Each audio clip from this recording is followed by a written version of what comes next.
Բարև սիրելի հայրենակիցներ, ֆուտբոլի աշխարհատեսության հերթական հաղորդումն է։ Ես այսօր կանդրադառնամ ազգերի լիգայի շրջանակներում Վրաստանի եւ Հայաստանի ֆուտբոլի ազգային հավաքականների վերջերս տեղի ունեցած հանդիպումներին։ Ես կխոսեմ այն երկու կարևոր պատճառների մասին, որոնց պատճառով Հայաստանի ֆուտբոլի ազգային հավաքականը կրեց խայտառակ նվաստացուցիչ պարտություններ։ Նախորդ ես ուզում եմ դիմել մարդկանց, որոնք վատ կոմենտներ են գրել եւ խորհուրդ կտամ ֆուտբոլիստների հասցեներին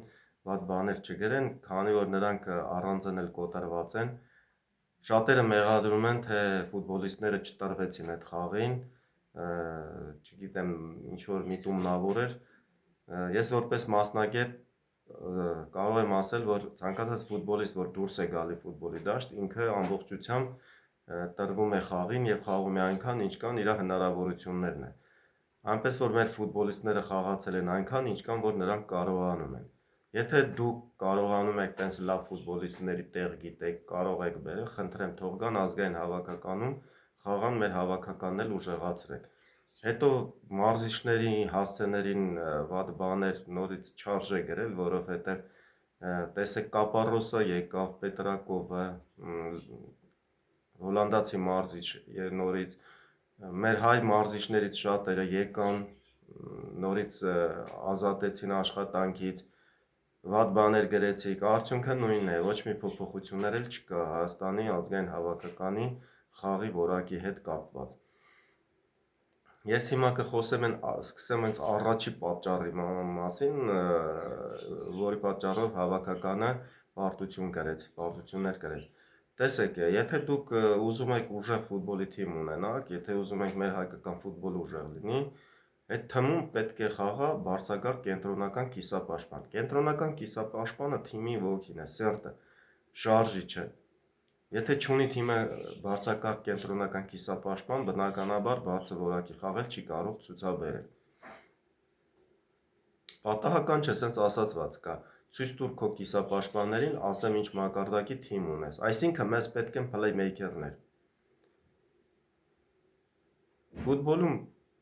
կենտրոնական բարձրակարգ կիսապաշտպանը, բարձր մակարդակի փլեյմեյքերները կենտրոնը վերցնում են, այսինքն եթե ուզում ես հաղթես, պետք է կենտրոնը վերցնես, խաղային տարածքային առավելություններ ձեռք բերես, բնականաբար կհաղթես մրցակցին, ինչպես նաև բարձր որակի խաղ ցույց կտաս։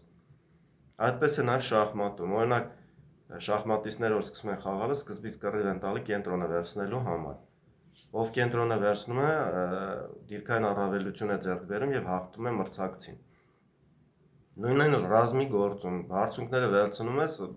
հավանականություն մեծ է, որ դու կհաղթես։ Պատահական չէ, որ պատերազմի ժամանակ բարձունքների համար, գրավելու համար զոհեր են տալի։ Այսինքն մեր առաջին նպատակը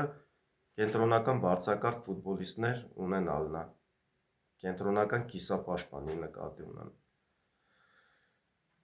Ցավոք սրտի մենք այդ տեսակետից խնդիրներ ունենք, օրինակ տեսեք, վերջին խաղերի ժամանակ մենք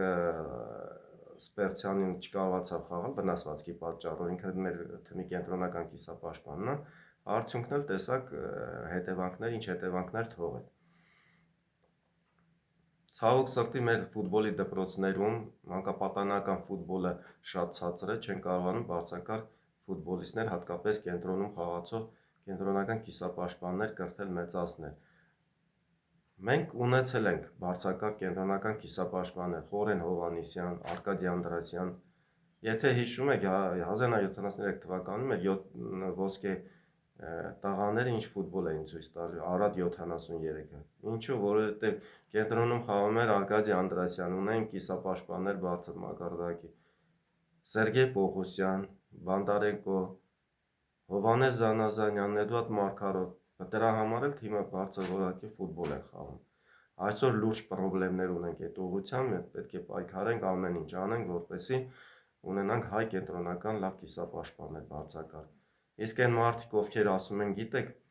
բան ժամանակ առաջ ոնց էր Հայաստանի ազգային հավաքականը լավ խաղեր ցույց տալի, կներեք, Այն ժամանակ կենտրոնում խաղում էր Հենիկ Մխիթարյանը, երիտասարդ տարիներն էր, արդյունքն էլ արդեն զգացնել տվեց։ Կարողացավ ճիշտ այդ ժամանակ էլ ունենք լավ ֆուտբոլիստներ, բայց Հենիկ Մխիթարյանը կենտրոնում խաղում էր, բնականաբար բարձր որակի խաղեր ցույց տվեցին։ Հիմա ես ուզում եմ երկրորդ գլխավոր պատճառին անցնեմ։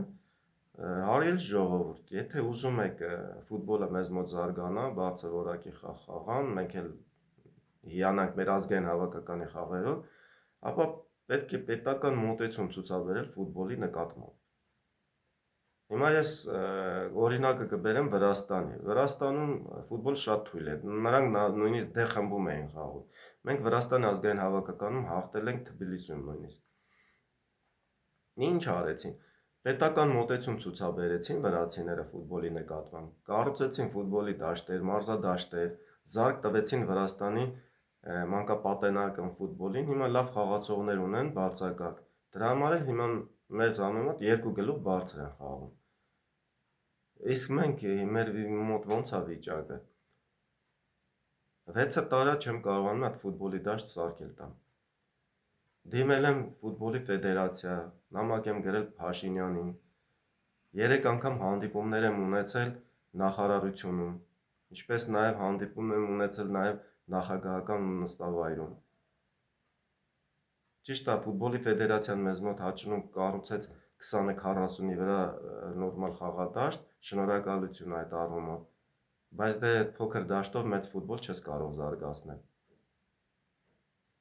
Այնպես որ եթե ուզում եք բարձր մակարդակի ֆուտբոլ ունենանք, պետք է պետությունը պետական մոտեցում ցուցաբերի եւ խաղադաշտեր կառուցի։ Բոլոր խաղադաշտերն ու ստադիոնները, մարզադաշտերը կենտրոնացել են Երևանում, որտեղ օդը աղտոտված է։ Իսկ Երևանից 10-12 կիլոմետր հեռավորության վրա գտնվող առողջարանային Նոր Հաճեն քաղաքում մարզադաշտը գտնվում է շատ ծանր վիճակ, խայտառակ վիճակում։ Մի ֆուտբոլի դաշտ ինչա չեն կառուցում։ Բա մենք որտեղ երեխաների հետ պարապենք ֆուտբոլ։ Շրջանները մանեք, եք մի հատ նորմալ ֆուտբոլի դաշտ չեք կարող գտնել։ Շատերն ասում են, դե մտքների տեղ լինի, ցանկության դեպքում հողերի, քարերի, չգիտեմ, ավազի վրա կարող եք բարձրակարգ ֆուտբոլիստներ կրթել, մեծացնել։ Այն մտքի գիգանտներ, որ տենց ուղեղով գաղափարապես դեք հզոր եք, եկեք դուք հələ պարապեք, մեծացրեք, կրթեք ֆուտբոլիստներ, քարերի, հողի, ավազի վրա, որ մի հատ էլ Մբապեի, մեկ էլ Յամալի դեմ կարողանան ֆուտբոլ խաղան։ Կամ որ ասում են, քո համար պիտի ֆուտբոլի դաշտ կառուցեն։ Ահա ֆուտբոլի դաշտը դնելու եմ գրպանս, տանեմ տուն, հա։ Այդ ֆուտբոլի դաշտը ազգաբնակչության համար է։ Կամ ասում են, ֆուտբոլը վերացրեք Հայաստանում։ 1941 թվականին սեպտեմբերի 8-ից սկսեց Լենինգրադի բլոկադան, 872 օր տևեց։ Ֆաշիստները ինքնաթիռով թռուցիկներ էին թափում, որ Լենինգրադը մертвый город, արդեն մեռել է։ Մարդիկ իրոք մեռնում էին սովից։ Բայց 1942 թվականին մայիսի 31-ին եւ մեկ էլ հունիսի 7-ին ֆուտբոլի խաղ են այնտեղ կազմակերպել։ 1943 թվականին, որտեղ մարդկանց 300-ից մինչև 700 գրամ էին հաց տալիս, քաղաքի առաջնություն են անցկացրել 20 թիմերի մեջ։ Ֆուտբոլիստները 2 խաղակես չեն կարողանում խաղալ։ Մի խաղակես են խաղում, վերջում էլ իրար գրկելով էին դուրս գալի, որ չեն գնան գետնին։ Այսինքն դրանով իրենք ցույց տվեցին, որ Լենինգրադը չի մեռել։ Այսինքն եթե ֆուտբոլ կա, ուրեմն կյանք էլ կա։ Իսկ մենք ասում ենք վերացրեք ֆուտբոլը Հայաստանում։ Այս վերջերս վերջին աշխարհի առաջնությունում Արգենտինան, որ դարձավ աշխարհի չեմպիոն, ինչ էր տեղի ունենում Արգենտինայում։ Ֆուտբոլիստներն ոնց դիմավորեցին։ Միլիոնավոր մարդիկ դուրս եկան Բուենոս Այրեսի փողոցները, ուրախությունից լացում են։ Ում խոսում են, ասում են, այսի իմ կյանքի ամենաերջանիկ օրն է։ Բայց ֆուտբոլը կարևոր է, բա ի՞նչն է կարևոր։ Մեր սերնդի հետ մատաղ սերնդի դասերակցությունը, առողջական վիճակը կարևոր չի։ Իսկի չլինի առողջ երեխեք, տղաներ կուղարկեն բանա։ Մեր հասարակությունը լրիվ մասնատված է, բառակտված։ Մեկը մյուսի հաշտցեին, ինչ հայերի ուրանքներ, հայհոյանքներ, ասես որ չեն տալի։ Գոնե ֆուտբոլով կկոնսոլիդացվեն։ Մենք շատ լավ գիտենք, որ հայը միասնական, եթե միավորվում է, անպարտել է, հզոր է։ Ինչ վատ կլինի, օրինակ ֆուտբոլով կոնսոլիդացվեն։ Այնքան մարդիկ կան, որոնք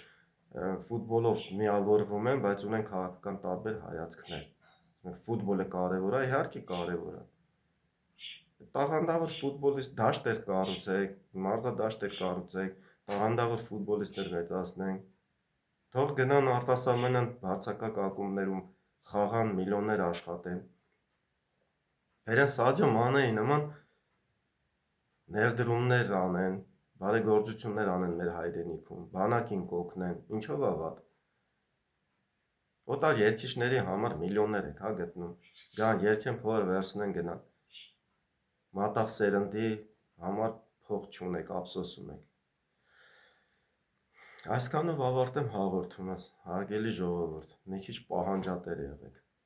Հաջողություն ձեզ։